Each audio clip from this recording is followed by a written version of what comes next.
আরজি করে দিদিটার সঙ্গে যা ঘটলো, দিদিটা তো জাস্টিস পাচ্ছে না, বরঞ্চ দিদিটাকে নিয়ে একটা নোংরা পলিটিক্স আরম্ভ করেছে।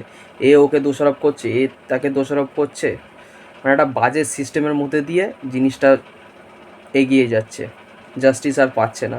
এরমভাবে যদি চলতে থাকে আগামী দিনে আমাদের এখানকার অবস্থা খুবই খারাপ, কলকাতার অবস্থা ভীষণ খারাপ হতে চলেছে।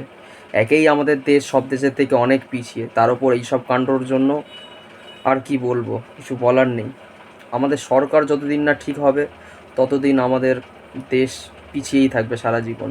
দেখুন আমাদের এখানে ভালো চাকরি নেই, মেয়েরা আনসেফ, এখানে খুন হচ্ছে, ওখানে খুন হচ্ছে, ওখানে এখানে মার্ডার হচ্ছে, সেখানে মার্ডার হচ্ছে। মানে বলতে গেলে আমাদের এই দেশটা একটা ডেঞ্জার জোনের মধ্যে দিয়ে যাচ্ছে। এরকম যদি চলতে থাকে আগামী দিনের অবস্থা খুবই খারাপ হতে চলেছে।